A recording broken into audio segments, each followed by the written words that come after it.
اعوذ باللہ من الشیطان الرجیم، بسم اللہ الرحمن الرحیم۔ آج 1 نومبر 2024 ہم اپنے درس کا آغاز سورۃ البقرہ کی آیت نمبر 173 سے کریں گے۔ 173 آیت کا ایک حصہ پچھلے سیشن کے اندر بھی بیان ہو چکا ہے، اسی سلسلے کو آگے چلائیں گے، لیکن اس کا ربط بناتے ہوئے ہم چلتے ہیں آگے کی طرف۔ آیت میں اللہ بیان فرماتا ہے، انما حرم علیکم المیتۃ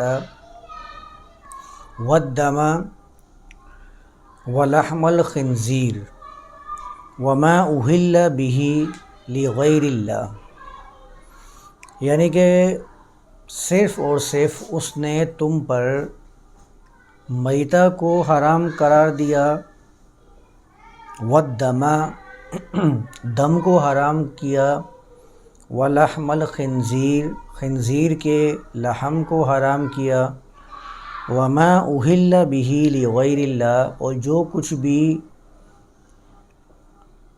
ایسی چیز کے جس کے ساتھ اللہ کے غیر کو بلایا جائے، پکارا جائے، اعلان کیا جائے، اسے بھی اس نے حرام کیا۔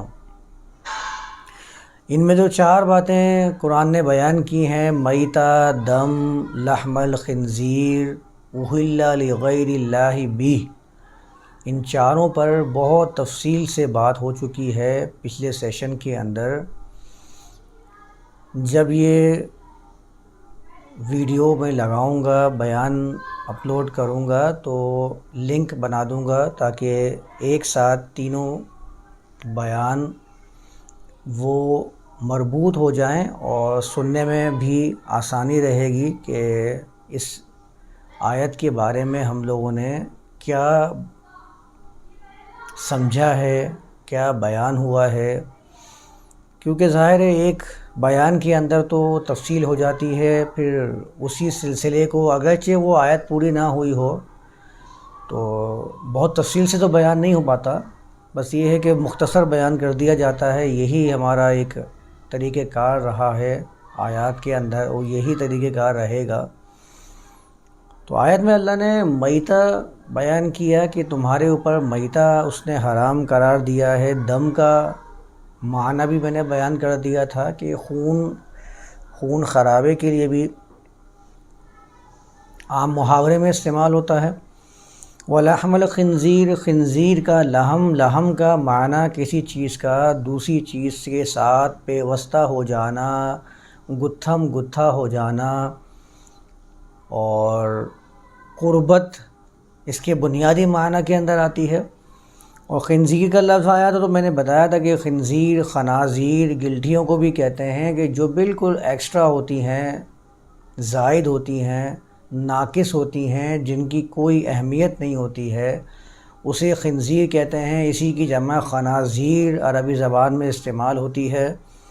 تو لحم الخنزیر کو بھی ہم نے دیکھ لیا تھا کہ ایسے لوگوں کے ساتھ تعلق بنانا کہ جن کی اپنی زندگیوں میں سکون آ چکا ہے، ان کی پرواز رک چکی ہے، ایسے لوگوں کے ساتھ تعلق بنانا، یا وہ لوگ کہ جو معاشرے کے لیے ناسور بنے ہوئے ہیں انہیں بھی خنزیر کہا جاتا ہے۔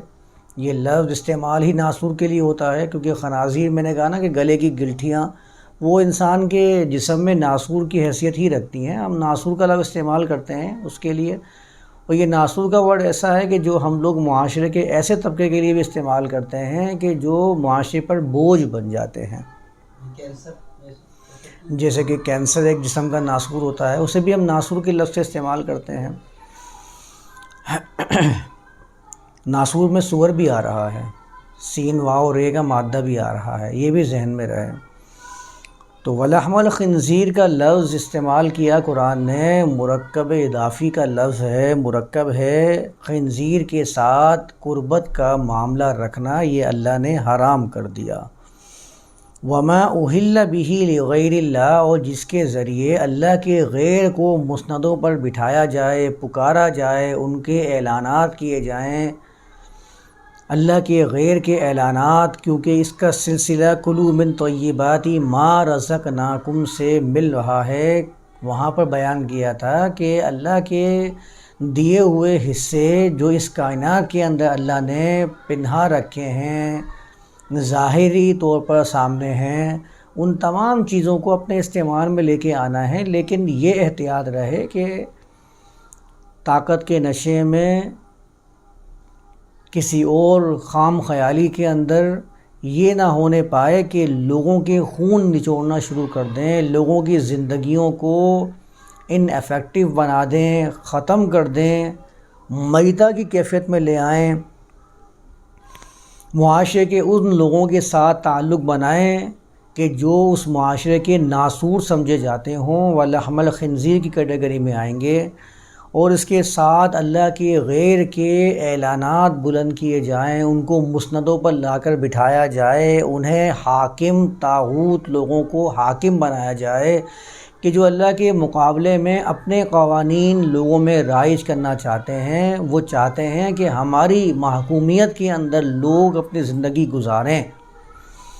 اس کو کہتے ہیں وما اہل لغیر اللہ بہ۔ ایسی تمام آوازیں قرآن نے بند کر دی ہیں، ان کے راستے بند کر دیے ہیں، کیونکہ وہ تو ایک اعلان کر دیتا ہے کہ کونو ربانیین۔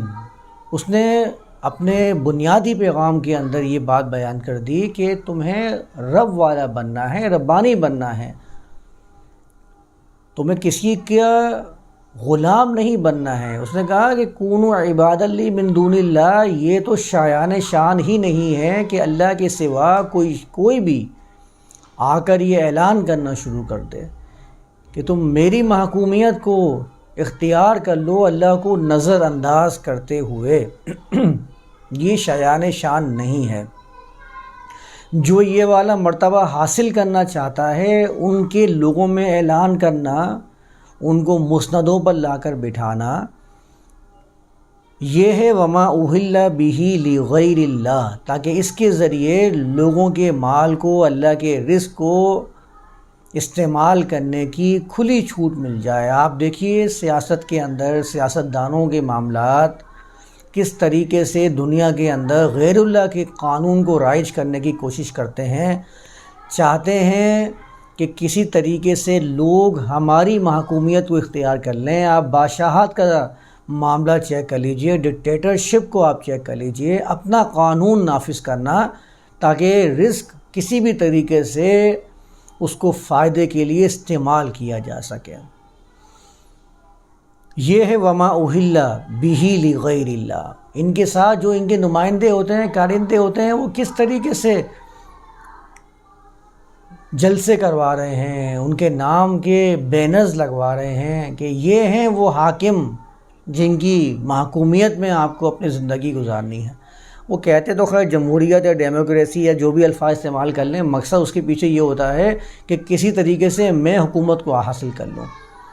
حکومت کو حاصل کرنے سے مراد یہ ہوتا ہے کہ میں حاکم بن جاؤں اور جو رعایا ہوگی وہ میری محکوم ہوگی۔ تو یہی تو چیز قرآن نے کہی تھی، کونو عباد لی من دون اللہ والا معاملہ، یہ تو شایان شان ہی نہیں ہونا چاہیے۔ اسی کو ہم نے حاکم اور محکومیت والے لفظ کے ساتھ لوگوں میں رائج کیا ہوا ہے۔ آج وہ زمانے بھر میں رائج ہے، لوگ یہی حاکم ہی کہہ رہے ہوتے ہیں ان کو۔ تو وما اہل بہ لغیر اللہ کے اندر یہ چیز شامل ہے۔ اس کے بعد قرآن فرماتا ہے فَمَنِ اضْطُرَّ غَيْرَ بَاغٍ۔ یہ ضرّ کا لفظ قرآن کے اندر مختلف مقامات پر موجود ہے۔ ہم بھی اردو میں استعمال کرتے ہیں، ضرر رساں چیز ہے، نقصان پہنچانے والی چیز کو ہم کہتے ہیں ضرر رساں، ضرر پہنچانا۔ اسی سے یہ ضرّ افتعال کے باب سے اضطر، اسی سے مجہول کا صیغہ اضطر یہ استعمال کیا جاتا ہے۔ اس کا مطلب ہوتا ہے نقصان پہنچایا دیا جائے، کسی کو مجبور کر دیا جائے، کوئی بے چارگی کی حالت میں پہنچ جائے۔ یہ سارے معنی استدار کے اندر آتے ہیں۔ فَمَنِ اضْطُرَّ غَيْرَ بَاغٍ، البتہ اگر کوئی مجبور کر دیا گیا، کوئی اس حالت تک پہنچا دیا گیا کہ اب اس کے پاس اس کے سوا کوئی چارہ نہیں ہے۔ اب اس میں بہت ساری کیٹیگریز آ جائیں گی۔ کچھ لوگ ایسے بھی ہیں جو نہ چاہتے ہوئے بھی ان چیزوں کے اندر شامل کر دیے جاتے ہیں، بیچارے مجبور ہو جاتے ہیں، وہ بالکراہت اس چیز کے اوپر اپنا جو عمل ہے وہ کر رہے ہوتے ہیں۔ تو ایسے لوگوں کے بارے میں قرآن نے کہا فَمَنِ اضْطُرَّ غَيْرَ بَاغٍ، لیکن ان کو یہ معلوم ہونا چاہیے کہ قانون کی قدر ان کے دل میں ہو، جو قانون کی اہمیت ہے وہ ان کے پیش نظر ہونی چاہیے۔ غیر باغن، ان کے پیش نظر بغاوت والا رویہ نہیں ہونا چاہیے، غیر باغن حد سے بڑھنے والا رویہ نہیں ہونا چاہیے۔ قانون کی عزت دل میں ہو، اہمیت دل میں ہو، مجبور کر دیے گئے ہیں وہ الگ معاملہ ہے۔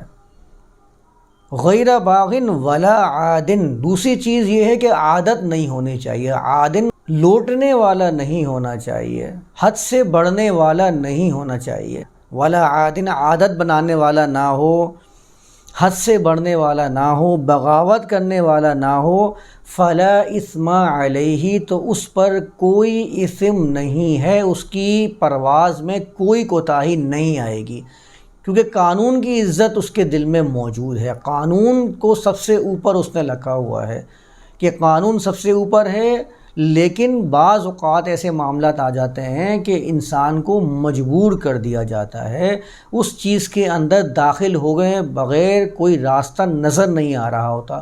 اتنے معاملات ہوتے ہیں، ہم سب جانتے ہیں کہ لوگ جس عہدے پر فائز ہوتے ہیں اس عہدے پر اس کو اتنا مجبور کر دیا جاتا ہے کہ اس کے پاس اب کوئی چارہ نہیں ہے، لیکن اس کے دل میں وہ احترام موجود ہے۔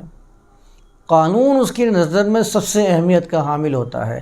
اس کا معاملہ کیا ہوتا ہے؟ اس کے ذہن میں ہوتا ہے کہ اس نے ابھی مجھے مجبور کر دیا ہے، میں مجبوری کی حالت میں یہاں تک پہنچ گیا ہوں، غیر باغن، لیکن میری نیت، میرا ارادہ ہرگز بغاوت کا نہیں ہے، اور اگر اس مجبوری سے میں نکل جاؤں گا فلا عادن، تو میرا ارادہ حد سے بڑھنے کا بھی نہیں ہے، اس کو عادت بنانے کا بھی نہیں ہے۔ فلا اثم علیہ، ایسے لوگ جو ہر وقت قانون کو پیش نظر رکھتے ہیں، ہمیشہ یہ بات ذہن میں رکھتے ہیں کہ ہمیں اپنے ذات کو مجروح نہیں ہونے دینا ہے، تو ان کی پرواز میں کوئی کوتاہی نہیں آتی ہے، یہی اسم کا معنی ہے۔ فلا اثم علیہ، تو اس پر کوئی حرج نہیں، اس کے اوپر کوئی کمی اور کوتاہی یا اس کی ذات میں کسی قسم کی کوئی کمزوری واقع نہیں ہوگی، کیونکہ اس نے اس چیز کو ذہن میں رکھا ہے کہ فلا غیر باغن ولا عادن، فلا اثم علیہ۔ اسم کا ترجمہ تو ہم گناہ کر دیتے ہیں کہ کوئی اس کے اوپر گناہ نہیں ہے، لیکن گناہ کا تو کوئی ایک واضح مفہوم ہمارے نظروں میں ہے ہی نہیں، ایک مبہم لفظ ہے جس کی کوئی تشریح جامع نہیں ہو سکتی ہے۔ تو اسی لیے اسم عربی زبان میں پیچھے رہ جانے والے کے لیے استعمال کیا جاتا ہے۔ عاصم ایسے شخص کو کہتے ہیں جو زندگی کی دوڑ میں پیچھے رہ جائے۔ عاصمہ ایسی اونٹنیوں کو کہا جاتا ہے کہ جو اپنے قافلے سے تھکن کی وجہ سے پیچھے رہ جاتی ہے، اسے عاصمہ کہتے ہیں۔ اب آپ اسی سے اندازہ لگا لیجئے کہ جو معاشرے کی دوڑ سے پیچھے رہ گیا، اپنی صلاحیتوں کی نشو و نما نہ کر سکا، اس کی صلاحیتوں میں کمی واقع ہو گئی، اس کو عربی زبان میں عاصم کہیں گے، اور فلا اثم علیہ اسی کے لیے استعمال کیا جاتا ہے۔ تو پرواز میں کوئی کوتاہی نہیں آنی چاہیے، پرواز آپ کی بلند ہی ہونی چاہیے، کچھ نہ کچھ ہاتھ آ ہی جائے گا۔ پہلے پرواز بلند کرنے کی طرف توجہ تو لے کے جائیں، کچھ نہ کچھ حاصل کر کے ہی واپس لوٹیں گے۔ یہ نہیں ہو سکتا کہ پرواز بلند ہو حاصل کچھ نہ ہو۔ جتنی پرواز بلند رکھیں گے آپ کے وسیع النظری بڑھتی چلی جائے گی، جتنا سطح پر رہتے ہیں دیکھنے کا جو دائرہ ہے وہ اتنا ہی سکڑا رہتا ہے، جتنا آپ اوپر جاتے رہتے ہیں آپ کی نظر میں اتنی ہی وسعت بڑھتی رہتی ہے، آپ کا دائرہ اتنا ہی زیادہ وسیع ہوتا رہتا ہے۔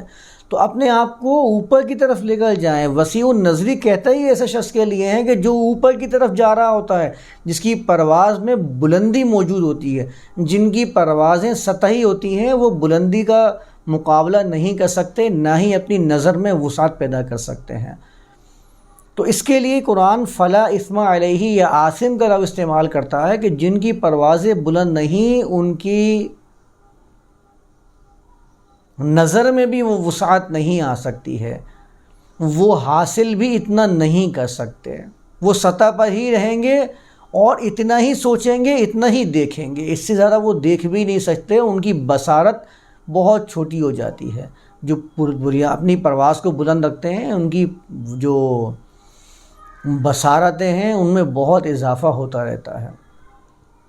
جنہوں نے اپنی پروازوں کو بلند رکھا ہے نا، آپ ان کی بصارتوں کا جائزہ بھی لے سکتے ہیں۔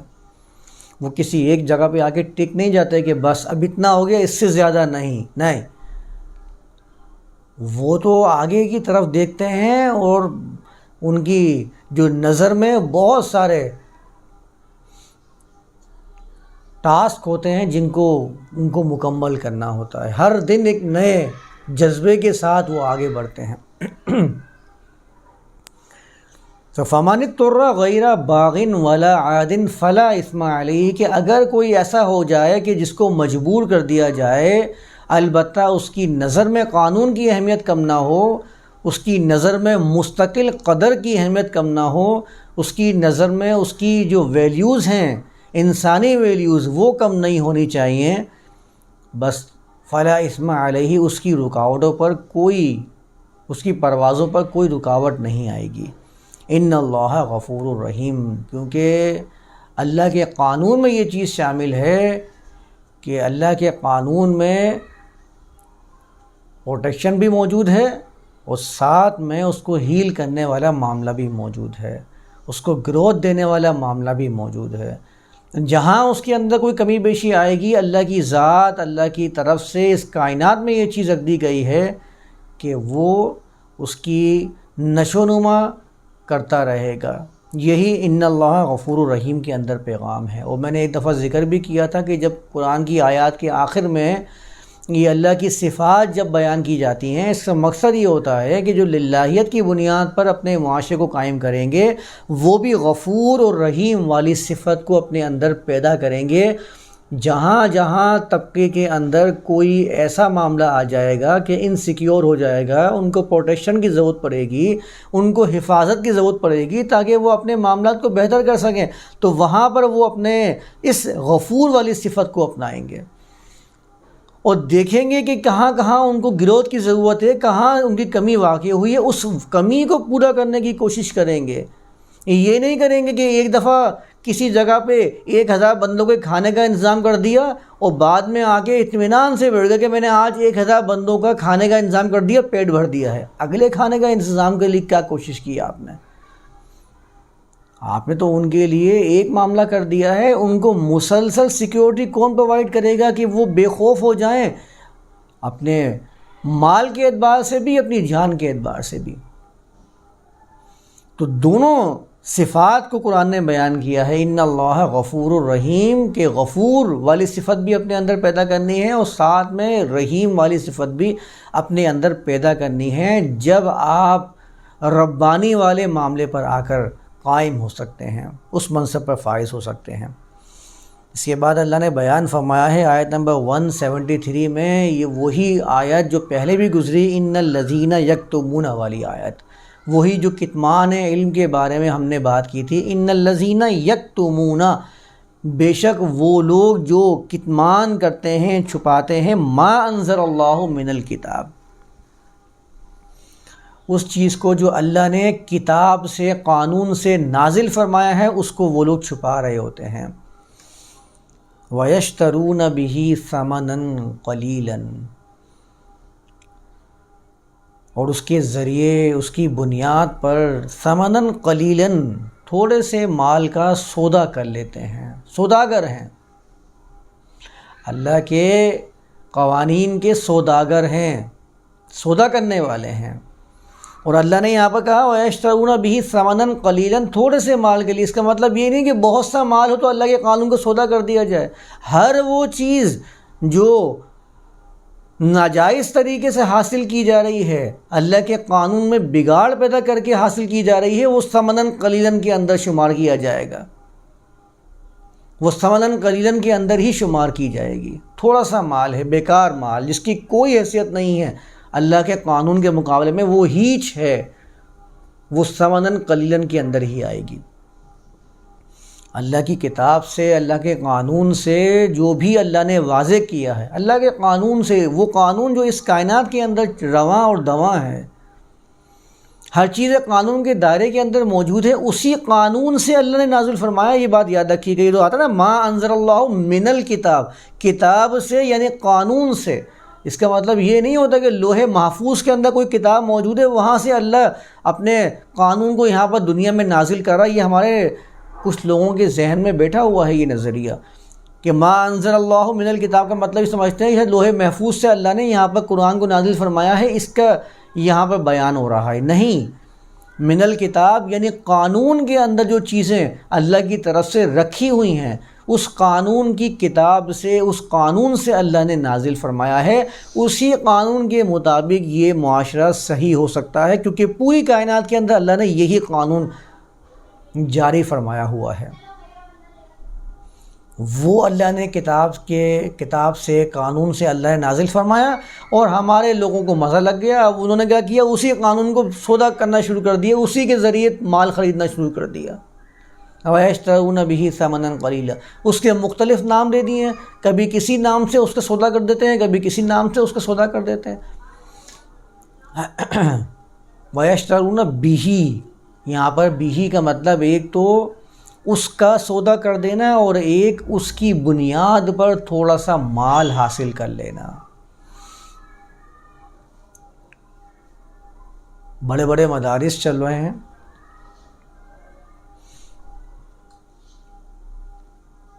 جہاں پر قرآن کے بارے میں یہ بیان کیا جاتا ہے کہ یہاں قرآن پڑھنے اور پڑھانے کا سلسلہ جاری ہے، تو آپ اپنے مال کو یہاں پر خرچ کیجئے. لوگ بھی اللہ کے کلام کی تقدس کی بنیاد پر، اس کی عظمت اور اس کی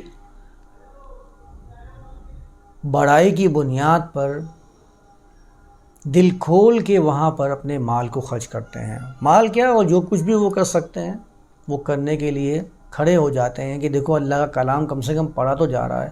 کچھ لوگ تو ایسا سمجھتے ہیں، اپنی گلٹی فیل کرتے ہیں کہ چلو میں نے کچھ نہیں پڑھا تو بچوں کے لیے کچھ کر دوں، شاید یہ پڑھ لیں، ان کے پاس اللہ کا کلام ان کے دل میں اتر جائے.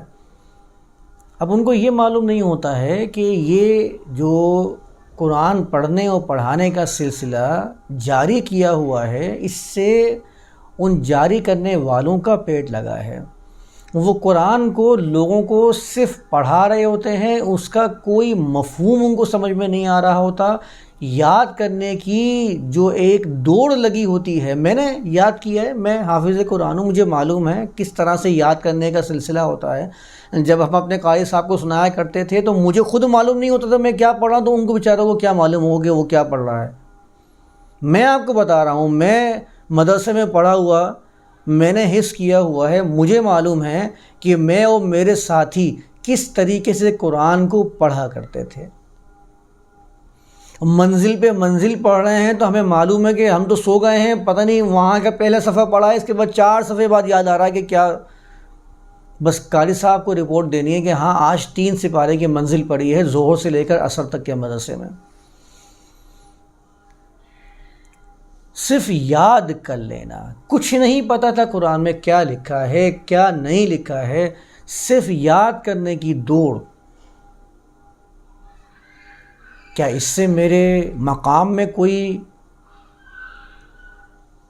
بڑا پن پیدا ہوا تھا؟ کیا میرے ذات کے اندر کوئی فرق پڑا تھا؟ کوئی فرق نہیں پڑا تھا. کچھ میں نے سیکھا تھا؟ نہیں سیکھا تھا. ایک طوطے کو بھی اگر آپ کوئی کلام رٹوائیں گے وہ اس کو بھی یاد ہو جاتا ہے، لیکن کیا طوطے کی ذات پہ کوئی اثر پڑتا ہے؟ کوئی اثر نہیں پڑتا.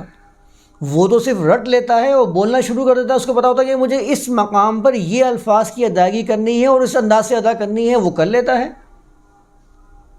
یہی تو ہم اپنے بچوں کو پڑھا رہے ہیں، سکھا رہے ہیں، اور ان کے ذہنوں میں یہ نقش کروا رہے ہیں کہ یہ اللہ کا کلام ایسے ہی کرنا ہے آپ کو کہ رٹ لینا ہے، اور آپ کو اس موقع پر اس انداز سے اس کی قرات کرنی ہے، تلاوت کرنی ہے۔ بڑے بڑے پروگرام منعقد کیے جا رہے ہوتے ہیں حسن قرات کے نام سے، اس میں یہی ہو رہا ہوتا ہے کہ بچے کو اس طریقے سے اس لہجے کے مطابق پڑھا دیا جائے۔ بڑے بڑے قراء ہیں جو دنیا میں پائے جاتے ہیں، فلاں تو فلاں عرب کے بڑے عالم ہیں، ان کا تو آپ تلاوت سن لیجئے بھائی ماشاءاللہ، انہوں نے تو بندے کے رونگٹے کھڑے کر دیے، اس کے جذبات جو ہیں وہ بھڑکنا شروع ہو گئے، اس کی آواز کو سن کر اس کو ایسا لگنے لگا گویا کہ اب وہ جنت میں داخل ہو کر ہی رہنے والا ہے۔ اس کی خون کی روانی میں اتنی زیادہ بڑھوتی ہونا شروع ہو گئی ہے اللہ کے کلام کو سن کر کہ اب اس کی آنکھوں سے آنسو رکنے والے نہیں ہیں۔ ایسا کلام اس نے سن لیا ہے اس کی زبان سے خاص طور پر۔ اسی کے اوپر پھر وہ اللہ کے بارے میں بیان کرنا شروع کر دیتے ہیں کہ وہ اللہ پھر کلام سنائے گا اپنے کلام کو، تو پھر لوگوں کی ٹکٹی بن جائے گی، دیکھتے ہی رہیں گے، نظر ہٹے گی نہیں وہاں سے، سالوں گزر جائیں گے۔ 50,000 سال تو ایسے ہوتے ہیں جو ہر روایت میں موجود ہوتے ہیں۔ 50 سال، 50,000 سال، 70,000 سال سے کم تو کوئی کام بات ہوتی نہیں روایت کے اندر۔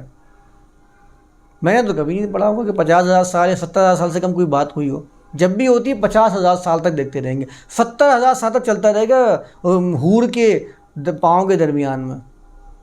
یہ واقعی میں نے سنا تھا کسی سے، روایت میں تو میں نہیں پڑھا، کسی سے سنا تھا، خطیب صاحب بیان فرما رہے تھے، بڑے نام ہے ان کا، لوگ سنتے ہیں، جانتے ہیں، پہچان گئے ہوں گے۔ تو 70 اور 50,000 سال سے کم تو کوئی بات روایت میں موجود نہیں ہے۔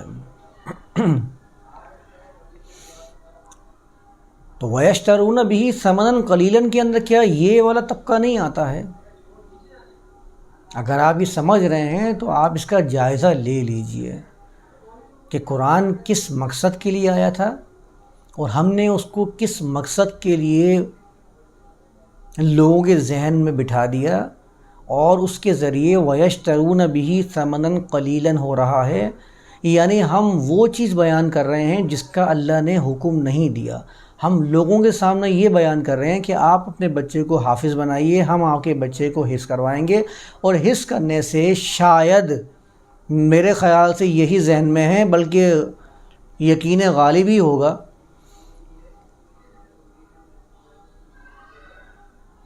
کہ وہ یہ بیان کرتے ہیں کہ یہ بچہ جنت میں جائے گا،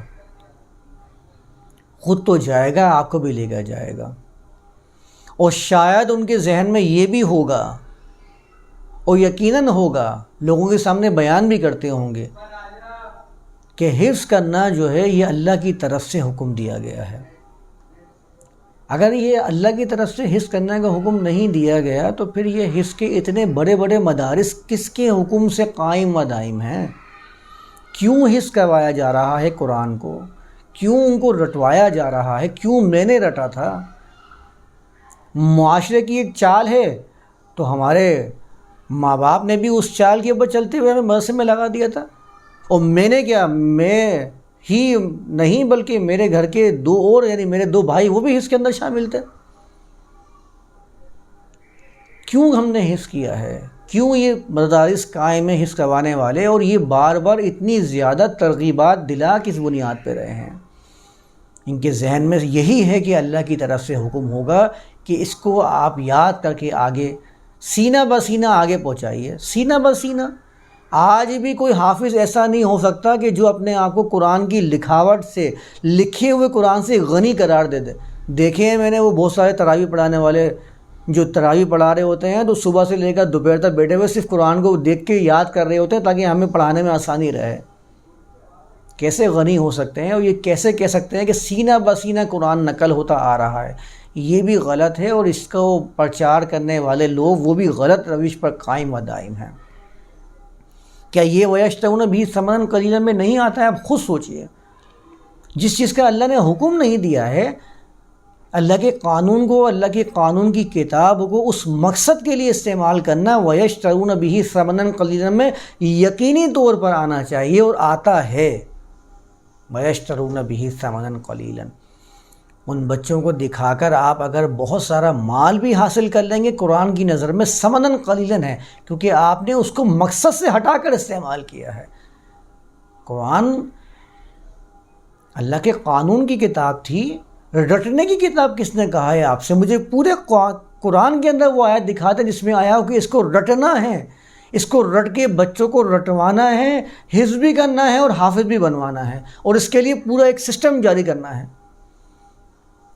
سارا کا سارا معاش کی اسکیم پر لگا ہوا ہے۔ کتنے ہزاروں لاکھوں کروڑوں کی تعداد میں لوگ ہیں جو اس سے معاش حاصل کر رہے ہیں، اور ثواب کی نیت سے دین کا حکم سمجھتے ہوئے، تو وَيَشْتَرُونَ بِهِ ثَمَنًا قَلِيلًا کے اندر یہ شامل ہو جائے گا۔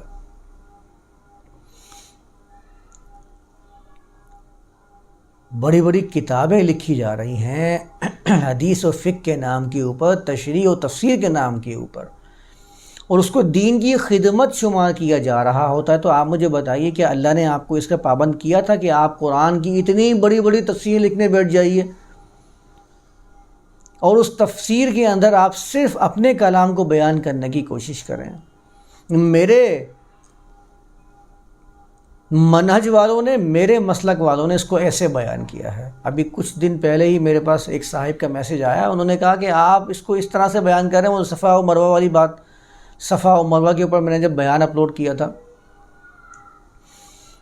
انہوں نے کہا بھائی صفا و مروہ کے بارے میں آپ نے یہ بیان کر دیا ہے، صحیح ہے کہ قرآن کو اللہ نے سمجھنے کا حکم فرمایا ہے، لیکن اپنی سمجھ سے اگر ہر بندہ سمجھے گا تو پھر تو غلط مفہوم نکلے گا۔ سمجھنے کا مطلب یہ تھوڑی ہے کہ آپ اس کے معنی و مفہوم کو بالکل بگاڑ کے رکھ دیں۔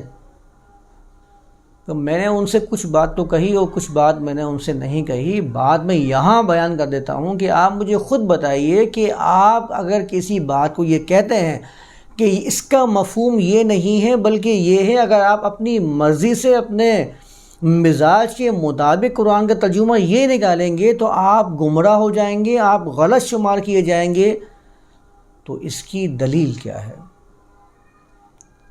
سامنے والا بندہ بھی تو کہہ سکتا ہے کہ آپ نے جو مفہوم سمجھا ہے وہ بھی آپ نے اپنی مرضی اپنے مقصد کا نکالا ہے، تو آپ گمراہ ہیں، تو آپ اس کو تسلیم نہیں کر رہے ہوتے ہیں، اس لیے کہ آپ چاہتے ہیں کہ جو مفہوم آپ کے ذہن میں پہلے سے رائج ہے اس سے ملتا جلتا ہی مفہوم ہونا چاہیے، کسی کا بھی ہو، اس سے تھوڑا سا بھی آؤٹ نہیں ہونا چاہیے۔ ایسا نہیں ہونا چاہیے کہ میں جس پہ عمل کر رہا ہوں اس کا مفہوم اس کے خلاف آ رہا ہو، اگر خلاف آئے گا تو میں اس کو غلط ہی شمار کروں گا۔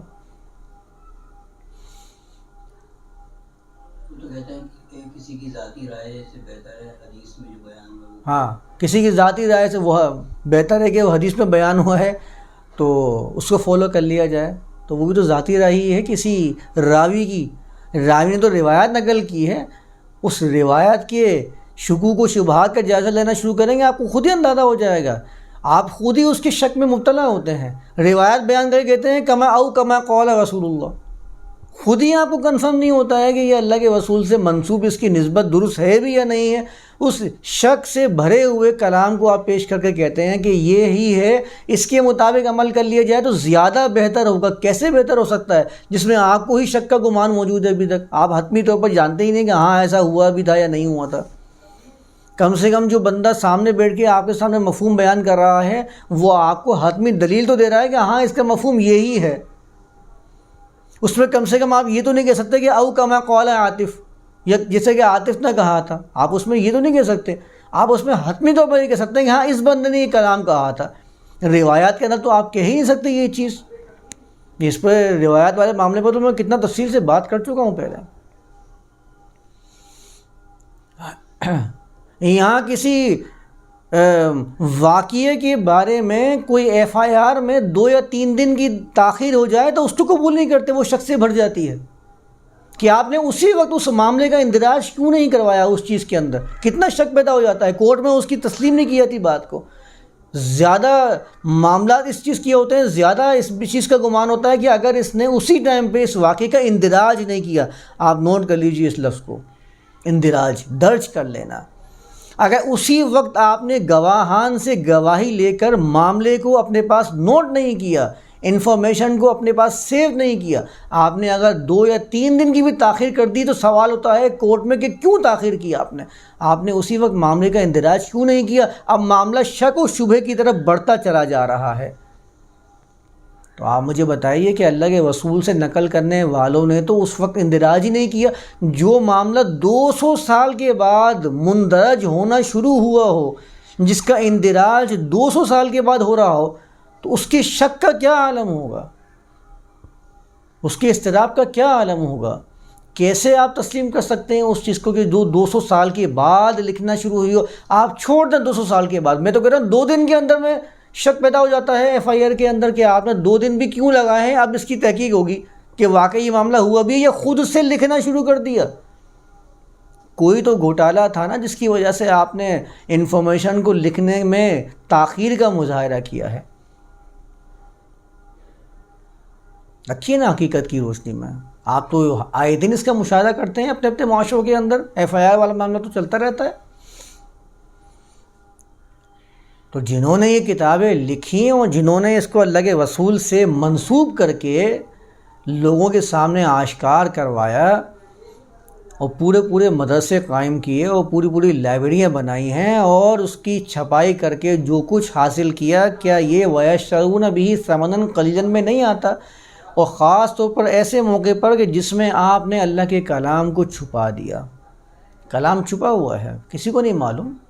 کلام چھپانے کا مطلب یہ نہیں کہ میں اس قرآن کو اٹھا کے جزدان کے اندر بند کر کے کسی تہ خانے میں یا کسی ایسی الماری میں یا کسی ایسے لاکر کے اندر سیو کر دوں جہاں سے لوگوں کو نظر نہیں آئے. نہیں بھائی، چھپانے کا مطلب صرف یہ نہیں ہوتا.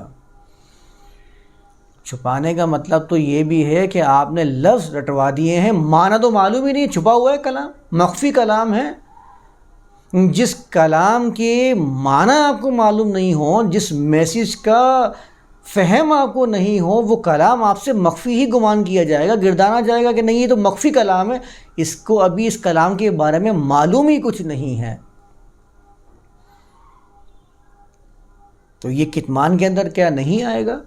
یہ بھی کتمان کے اندر آتا ہے کہ آپ بچوں کو قرآن رٹوائیں، بچوں کو قرآن کے بارے میں یہ بتائیں کہ اس کو حفظ کرنے کا اتنا اجر ہے، اتنا ثواب ہے، لیکن آپ قرآن کی معنی و مطالب کو اس کے سامنے بیان نہ کریں. یہ آئے گا ان الذین یکتمون ما انزل اللہ من الکتاب. لوگوں کے سامنے آپ پہلے قرآن کی تلاوت کرنے کے بعد کہیں کہ اب تمہاری جو مرضی ہے تم قانون دانی کرتے رہو. تو پھر آپ نے جو پہلے اللہ کے کلام کو بیان کر کے اس کی حکمرانی کو سب سے بلند کر کے ثابت کرنے کی کوشش کی تھی، وہ کس لیے تھی؟ کیا مقصد تھا اس کا؟ اگر یہی کرنا تھا آپ کو تو یہ ان الذین یکتمون ما انزل اللہ من الکتاب کے اندر آئے گا، وَيَشْتَرُونَ بِهِ ثَمَنًا قَلِيلًا کے اندر آئے گا. ہر وہ بندہ، ہر وہ جماعت، ہر وہ نظام کے جس کے اندر اللہ کے کلام کے مقابلے میں کچھ مال حاصل کر لیا جائے، وہ کام کر کے جس کا اللہ نے آپ کو حکم نہیں دیا. بڑی بڑی کتابیں چھاپی جا رہی ہوتی ہیں اللہ کے نام کے اوپر. وَلَا تَجْعَلُوا اللَّهَ عُرْضًا، اللہ نے تو بیان فرمایا تھا کہ تم اللہ کو آڑ نہ بناؤ. لِأَيْمَانِكُمْ، ایمان کا ترجمہ تو یہ قسمیں کرتے نا، میں بھی قسموں کے علاوہ یمین کا ترجمہ طاقت کر لوں. اپنی طاقتوں کو مضبوط کرنے کے لیے، اپنی قوتوں کو بڑھانے کے لیے، اپنے مالوں کو سمیٹنے کے لیے تم اللہ کو آڑ نہ بناؤ. وہ میں لِأَيْمَانِكُمْ میں جا کے بیان کروں گا یمین ایمان کا مطلب کیا ہے. اللہ کو آڑ نہ بناؤ، اللہ کو نشانہ نہ بناؤ. ہر جگہ اللہ کے نام کے اوپر مختلف محافل منعقد کی ہوئی ہیں. لوگ سمجھتے ہیں اللہ کے نام کی ہے تو لوگ اپنے سروں کو جھکا کر اس کی تعظیم میں، اللہ کے نام کی تعظیم میں بیٹھ جاتے ہیں، لیکن اس میں لوگوں کے سامنے پیش کیا جا رہا ہوتا ہے؟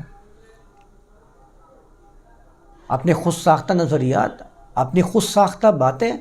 یہ ہے ان الذین یکتمون ما انزل اللہ من الکتاب ویشترون بہ ثمنا قلیلا.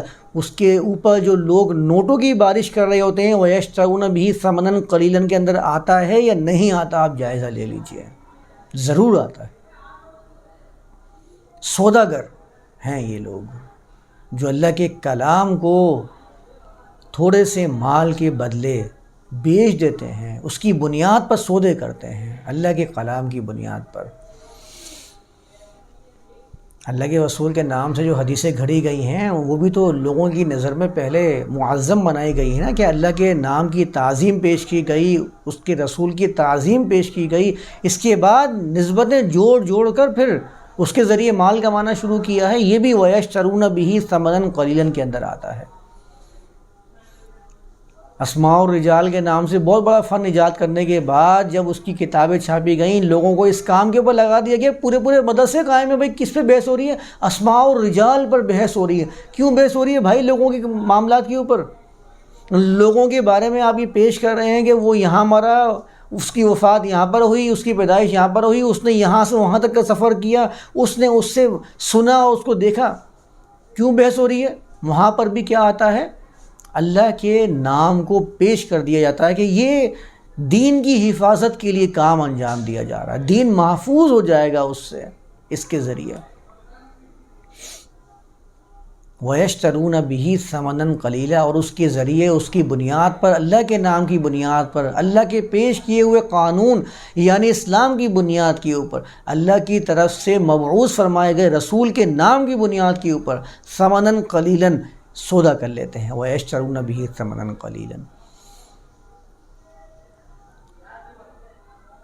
ایسے لوگوں کے بارے میں اللہ فرماتا ہے أُولَئِكَ مَا يَأْكُلُونَ فِي بُطُونِهِمْ إِلَّا النَّارِ، یہی ہیں وہ لوگ جو اپنے پیٹوں میں، اپنے باطن میں، اپنے باطنی معاملات کے اندر نہیں اتار رہے ہیں، نہیں کھا رہے ہیں۔ یأکلون کا لفظ آ گیا یہاں پر پھر سے، نہیں استعمال کر رہے ہیں، الا النار، مگر نار کو۔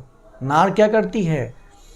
چیزوں کو جھلسا دیتی ہے، ان کی توانائیوں کو سلب کر لیتی ہے، ان کی حالتوں کو بگاڑ کے رکھ دیتی ہے۔ آپ دیکھ لیجئے جو یہ کام کر رہے ہیں ان کی حالتیں کس طرح بگڑ چکی ہیں، اپنی حالتوں کو انہوں نے بگاڑ لیا ہے، کیونکہ انہوں نے اپنے پیٹوں میں، اپنے جسم میں، اپنے اندرونی معاملات کے اندر آگ کو داخل کر لیا ہے۔ یہ آگ ان کی صلاحیتوں کو ختم کرتی جا رہی ہے۔ ختم ہو جاتی ہے ایسے شخص کی صلاحیت جس نے دین کو اتنا ہی سمجھا ہوا ہے کہ میں طوطے کی طرح قرآن کو رٹ لوں، قرآن کو حفظ کر لوں، لوگوں کو حافظ بنا دوں، اس کو سکھاؤں، میں ایک لفظ کا ترجمہ بھی نہیں، ایک لفظ کا مطلب، اس کا معنی بھی نہیں سمجھاؤں۔ ان کی صلاحیتیں ختم ہو جاتی ہیں، وہ اتنے ہی دائرے کے اندر رہ جاتے ہیں کہ میں نے حفظ کیا ہے تو میں دوسروں کو حفظ بنانے کے لیے قاری صاحب بن چکا ہوں۔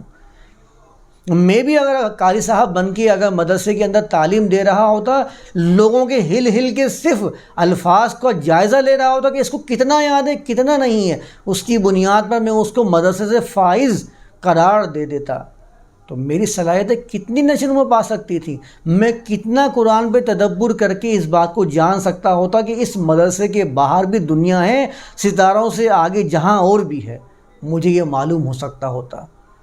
جب میں نے اپنی صلاحیتیں بالکل ختم کر دی ہیں، جلا دیا ہے، ان میں آگ کو بھر دیا ہے، تو میں پھر اسی دائرے کے اندر گھومتا رہوں گا، ایک ہی جگہ پہ چکر لگاتا رہوں گا، صبح سے لے کر رات تک بچوں کو بولتا رہوں گا ہل کے یاد کرتے رہو، اور میں ہل کے ان کا سنتا رہوں گا۔ مکمل ہو جاتا تو پھر آمین، مکمل ہو جائے گا تو میں آمین کے نام پہ وہ آمین کہہ دوں گا۔ یہ آمین کا مطلب کیا ہے؟ یہ آمین کیا قرآن کے اندر موجود تھی جو آپ نے آمین لگا کر چند دیگوں کا سودا کر لیا؟ وَيَشْتَرُونَ بِهِ ثَمَنًا قَلِيلًا کے اندر آپ نے اپنے آپ کو شامل کر لیا۔ ان چند دیگوں کا سودا کرنے کے بعد آپ خوش ہو گئے ہیں کہ چلو اب میں نے ایک جنریشن کو اس مدرسے سے 50,000 بندہ اس ملک سے، اس معاشرے سے حافظ قرآن بن چکا ہے۔ روایت تو آپ پیش کرتے ہیں خیرکم من تعلم القرآن وعلمہ، کہ جس نے قرآن کی تعلیم دی۔ تعلیم کا مطلب معلوم ہے نا آپ کو کہ آشنائی کروائی۔ تعلیم حاصل کرنے کے لیے آپ جاتے ہیں نا اسکول کے اندر، آپ کے بچے کو اگر وہ ایسی تعلیم، ایسی زبان کے اندر تعلیم دیں جس میں ان کی صلاحیتیں نشوونما نہیں پا رہی ہو، آپ پہلی فرصت میں اسکول سے ہٹا دیتے ہیں کہ پتہ نہیں ہمارے بچے کو سکھا تو رہی نہیں ہے۔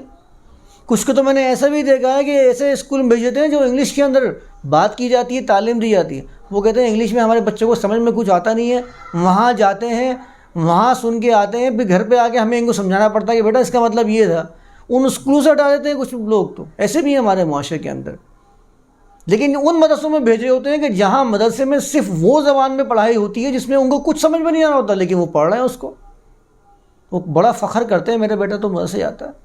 قائد صاحب آتے ہیں گھر کے اوپر بچے کو پڑھانے کے لیے، قائد صاحب بچے کو پڑھانے کے لیے اگر گھر پہ نہیں آئیں گے تو میرے بچے کی تعلیم ادھوری ہے، اس کے تعلیم کو ادھورا سمجھا جاتا ہے، ادھورا ہے، وہ قرآن پڑھنے کے بعد بھی پورا نہیں ہو پایا ہے۔ آپ نے اس کو بتایا کبھی کہ اس نے قرآن کے اندر کیا پڑھا ہے؟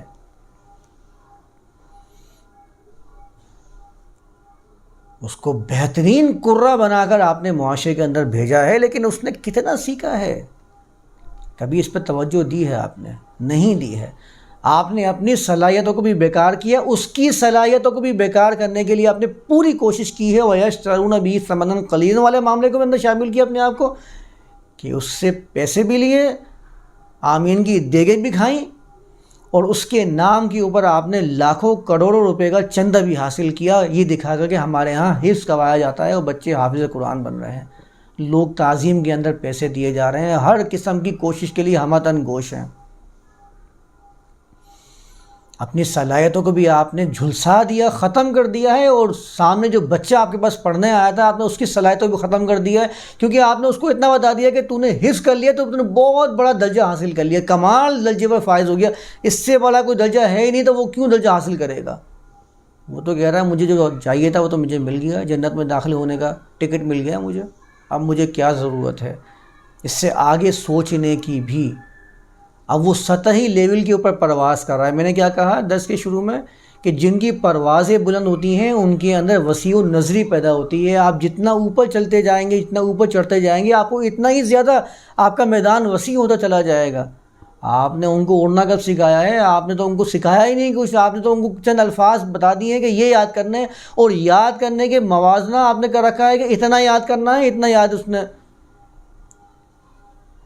بانٹ دیا ہے کہ اتنے سال میں اتنا یاد کرنا ہے، اتنے سال میں اتنا یاد کرنا ہے۔ اس کے بھی مقابلے ہو رہے ہوتے ہیں۔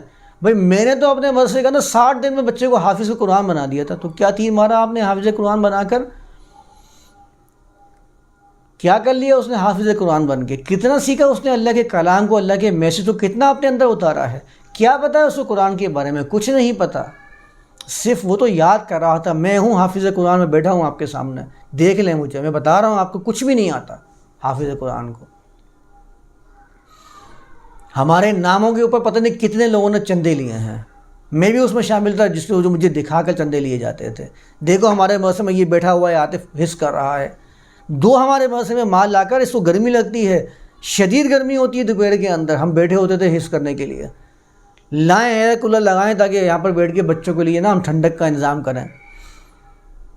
لاکھوں روپے کا چندہ حاصل کیا، مجھے دکھا گا خالی، تو میرے ایسے پتہ نہیں کتنے بچے حفظ کرنے والے ہوں گے، ان کو دکھا گا چندہ حاصل کیا جا رہا ہوتا ہے۔ میں نے کچھ نہیں سیکھا تھا، وہ بھی کچھ نہیں سیکھ رہے ہیں۔ میں نے بھی اپنے پیٹ کے اندر آنکھوں کو بھر دیا تھا، اپنی صلاحیتوں کو ختم کر دیا تھا، انہوں نے بھی اپنی صلاحیتوں کو ختم کیا ہے۔ میں نے چونکہ اپنی صلاحیتوں کو بڑھانے کے لیے خود سے کوشش کی، وہ اگر خود سے کوشش کریں گے الا الذین تابوا واصلحوا وبینوا والا معاملہ کریں گے تو وہ بھی اپنی صلاحیتوں کی نشو و نما کر سکتے ہیں، ورنہ وہ بھی ایسے ہی بیٹھے رہ جائیں گے جیسے کہ دوسرے لوگ اپنی زندگی گزار کر جا چکے ہیں۔ مدرسے کی چار دیواری سے جھانکنے کی بھی توفیق نہیں ان کو، معاشرے کے کسی ایک بھلائی میں کوئی حصہ نہیں ڈالا ہے، انہوں نے ایک روپے کا حصہ نہیں ڈالا ہے، اپنی زندگی کا ایک لمحہ نہیں ڈالا ہے، صرف حصہ کروایا ہے۔ تو یہ آگ تو یہی کرتی ہے، آگ کو خوامخواہ وہ دوزخ کی آگ سے منسوب کر دیا۔ یہاں قرآن بات کر رہا ہے ایسے لوگوں کے بارے میں جو اللہ کی باتوں کو چھپاتے ہیں، لوگوں کے مال کو سلب کرنے کی کوشش کرتے ہیں، گھسیٹنے کی کوشش کرتے ہیں۔ وَيَشْتَرُونَ بِهِ اللہ کے نام کی بنیاد کے اوپر، اللہ کے قانون کی بنیاد کے اوپر، اللہ کی کتاب کے سودا کرنے کی بنیاد کے اوپر۔ اللہ تو ان کی بات کر رہا ہے، جہنم کہاں سے آ گئی یہاں پر؟ ما یاکلون فی بطونہم الا النار کا لفظ سن کے ہی جہنم میرے ذہن میں گھومنا شروع ہو گئی، تو مرنے کے بعد جہنم میں جائے گا؟ ارے وہ جہنمی زندگی گزار رہا ہے، اب سمجھو تو جہنمی زندگی ہوتی کیا ہے۔ لوگوں کے مال پہ پلنے والا بندہ جہنمی زندگی گزار رہا ہے، نہیں ہے اس کے اندر سخت لوگوں کی باتوں کا مقابلہ کرنے کی۔ جا کر دیکھیں مدارس میں، مسجد میں کیا کیا حال کیا جا رہا ہے ایسے لوگوں کے ساتھ جن کو آپ بڑا فخر کی نظر سے دیکھتے ہیں، جن کو آپ استاد کہتے ہیں، ان کی کتنی عزت ہوئے معاشرے کے اندر۔ آپ جا کے دیکھیے مسجد میں بیٹھنے والا ایک نمازی بھی ان کو کھینچ لینے کی طاقت رکھتا ہے۔ جائیے مسجد کے اندر، دیکھیے امام کے ساتھ اور مؤذن کے ساتھ کیسے معاملات کیے جا رہے ہیں۔ انہوں نے اپنے آپ کو خود ہی اس نہج پر پہنچا دیا ہے کہ آج ہر نمازی جو ہے ان کے ساتھ کھینچتانی میں مصروف ہے۔ دیکھیں ذرا، کبھی مسجد کے کمیٹی کے ممبر بن جائیں، پھر دیکھیں، ذرا چندہ دینے والوں میں شامل تو ہو جائیں، پھر دیکھیے آپ کی آؤ بھگت میں اور ان کی آؤ بھگت میں فرق دیکھ لیجئے گا، اندازہ ہو جائے گا کس کی اہمیت زیادہ ہے۔ آپ کی اہمیت زیادہ ہے یا وہاں پر جو مسجد میں یہ نماز پڑھانے والا ہے یا مؤذن ہے اس کی اہمیت زیادہ ہے؟ کبھی مدرسے میں چندہ دینے والے بن کے دیکھیے، آپ کو اندازہ ہو جائے گا کہ آپ کی قدر میں کتنا اضافہ ہوتا ہے بنسبت ان لوگوں کے جن کو آپ سمجھ رہے ہیں کہ یہ اللہ کے قرآن کی تعلیم دے رہے ہیں۔ خیرکم من تعلم القرآن وعلمہ کی تعلیم دینے کے باوجود آپ یہ عمل سر انجام دے رہے ہیں کہ آپ تعلیم قرآن نہیں دے رہے بلکہ آپ حافظ بنانے کی دوڑ میں لگا رہے ہیں۔ کسی طرح یہ رٹ لے قرآن کو، 60 دن میں رٹ لے۔ 2 سال کا میرا ایک پروگرام ہے بچے کو حفظ کروانے کا، آئیے مدرسے میں حفظ کرواتے ہیں آپ کو 2 سال تک، آپ کا بچہ حافظ قرآن بن کے نکلے گا، حافظ قرآن بن کے نکلے گا، متعلم قرآن بن کے نہیں نکلے گا۔ یہ ہے وہ فرق، حفظ کر لینے والا۔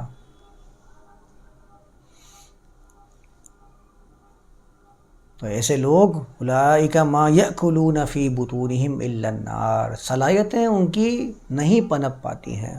بہت مشکل لگتا ہے یہ باتوں کو سمجھنا، لگتا ہے کہ یہ تو قرآن کے حفظ کے خلاف بات ہو رہی ہے۔ آپ سمجھیں اس چیز کو، حفظ کے خلاف بات کیوں ہو رہی ہے؟ کیونکہ یہ اللہ کا حکم ہی نہیں ہے، آپ نے اس کو اللہ کا حکم بنا کر پیش کیا، پہلی غلطی آپ نے یہ کی ہے۔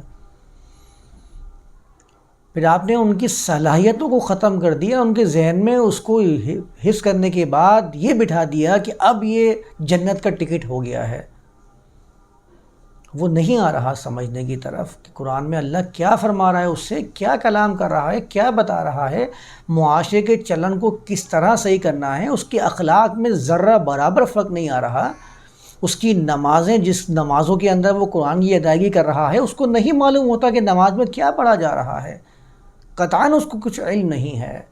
اس کے سامنے کھڑے ہو کے آپ مسجد میں کہہ رہے ہوتے ہیں کہ وَلَا يَغْتَبْ بَعْضُكُمْ بَعْضًا، آپ قرآن کی تلاوت کر رہے ہوتے نماز کے اندر، پیچھے کھڑا ہوا بندہ چاہے وہ حافظ قرآن کیوں نہ ہو، اس کو یہ معلوم نہیں ہوتا کہ اس کا مطلب کیا ہے، وہ باہر جا کے اسی امام کی برائیاں اپنے ساتھیوں سے کر رہا ہوتا ہے۔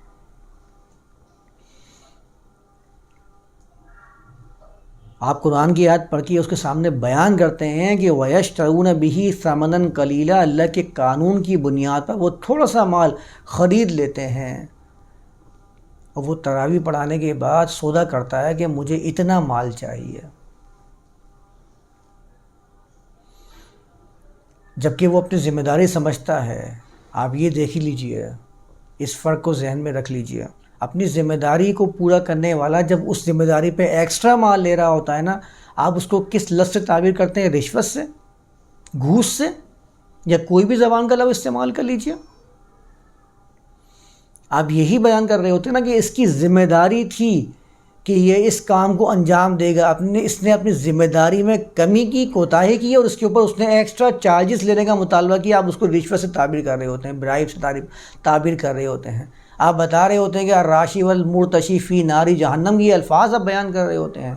تو آپ مجھے بتائیے کہ آپ کی ذمہ داری میں کیا نماز کی ادائیگی نہیں تھی؟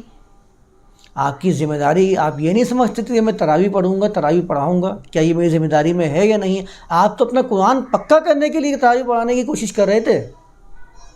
بتائیں نا، میں آپ کو بتاتا ہوں، میں آپ کو بتاتا ہوں کہ اندر کے معاملات کیا ہیں۔ میں تو خود بیٹھا ہوں ان لوگوں میں جو تراویح پڑھانے والے ہیں، میں تو خود جانتا ہوں ان لوگوں کو، میرے دوست احباب جو میرے ساتھ حفظ کیے ہوئے ہیں، ان کا یہ روزمرہ کا کام تھا تراویح پڑھانے کا، شبینے پڑھانے کا، اپنے قرآن کو پکا کرنے کے لیے۔ جب ہم کہتے ہیں نا قرآن پکا نہیں ہوا، کر لوں گا پکا، تراویح آ تو رہی ہے، ابھی رمضان آنے پکا ہو جائے گا قرآن اس کے اندر۔ اپنے تراویح میں اپنے قرآن کو پکا کرنے کے لیے چارجز دوسروں سے لے رہے ہیں کہ میں اتنے پیسے لوں گا تراویح پڑھانے کے۔ کیا یہ ویشترون بہ ثمنا قلیلا میں نہیں آتا؟ اس پکا کرنے کے چکر میں جو آپ نے قرآن پر غور و فکر نہیں کیا، اپنی صلاحیتوں کو نہیں بڑھایا، آپ نے کیا کیا؟ اولئک ما یاکلون فی بطونہم الا النار، آپ نے اپنے پیٹوں میں آگ کو بھر لیا، آپ کی صلاحیتیں نشو نما نہیں ہو پا رہی ہیں، نمو نہیں ہو پا رہی ہے ان کے اندر۔ میں نے اس کو اٹھا کے فوراً سے مرنے کے بعد چشمہ کر لیا، وہ جہنم میں وہ فرشتے میرے اوپر ہتھوڑے برسا رہے ہیں اور میری چیخیں نکل رہی ہیں۔ دیکھے نہیں ہے جہنم، تصور سب کے ذہنوں میں ہے، پوری پوری فلمایا ہوا ہے چیزوں کو، جنت ایسی ہوگی اور جہنم ایسی ہوگی۔ ابھی گوگل کر لیجئے، لکھیے گوگل کے اوپر، اے آئی کے اوپر پیراڈائز اور ہیل، ابھی آپ کو پوری تصویر بنا کر دے دے گا وہ۔ یہ اس کی فنکاری نہیں ہے، یہ فنکاری آپ کی، جو آپ نے اس کے اندر یہ چیز ڈالی ہے کہ تو بنائی ہو اس طریقے کا۔ اس کو پتہ ہے پیراڈائز آئے گا تو مجھے کیا دکھانا ہے اور ہیل آئے گا تو مجھے کیا دکھانا ہے، دیکھ لیجیے جا کے۔ فوراً سے جہنم کی طرف میرا دماغ ڈائیورٹ ہونا شروع ہو گیا۔ فی بطونہم الا النار، ذرا نار کو تو سمجھیں، آپ کس آگ کے اندر اپنے آپ کو جھلسائے چلے جا رہے ہیں۔ ولا یکلمہم اللہ یوم القیامۃ ولا یزکیہم، اور اللہ ان سے قیامت کے دن نہ تو کلام کرے گا نہ ان کو پاک کرے گا۔ ولہم عذاب علیم، آ گیا قیامت کا دن، ولہم عذاب علیم، میں نے جوڑنا شروع کر دیا اب نار کو قیامت کے دن سے۔ قیامت کے دن آیا بھائی، جہنم کا ذکر نہیں، آپ تو کہتے ہیں قیامت کے دن کے بعد معاملات شروع ہوں گے، اس کے بعد جنت اور دوزخ کا معاملہ ہوگا۔ وَلَهُمْ عَذَابٌ علیم، اور ان کے لیے دردناک عذاب ہے۔